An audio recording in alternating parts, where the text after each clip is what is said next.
In today's lesson, we will talk about major keys, but first we must give an introduction to key signatures.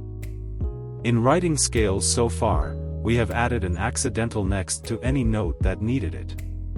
In tonal music, however, this type of notation is not standard practice. Instead, we use a shorthand notation, called a key signature, at the beginning of the score to specify consistent accidentals for the whole piece. Look at the beginning of Dolly Parton's "I Will Always Love You," given in example.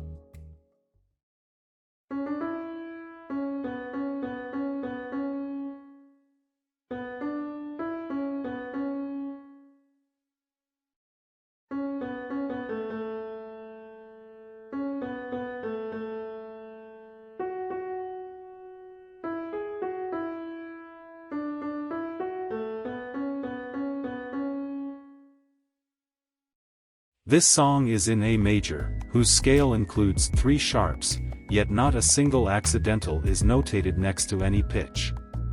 Instead, the key signature at the beginning of each line instructs the singer to sharp every F, C, and G.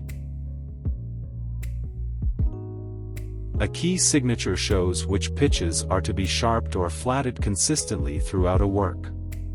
It appears at the beginning of each line of a score, immediately after the clef.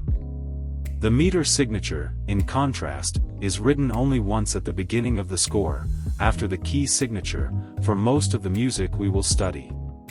The key signature, together with the work's pitch collection and the relationships between its pitches, determine the key of the work.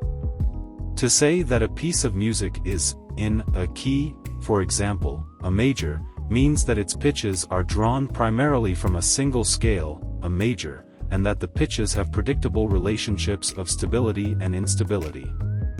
For example, the first note of the scale, 1, is the most stable, where a piece will usually end.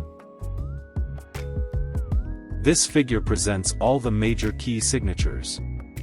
Memorize them, together with their position on the staff, since many skills you will learn in later chapters build on this knowledge. Thanks for watching this video on major keys. I hope you learned something new and enjoyed the music examples. If you did, please give this video a thumbs up and subscribe to my channel for more music theory lessons. And don't forget to leave a comment below and let me know what topic you want me to cover next. Until then, keep practicing and have fun with music. See you in the next video.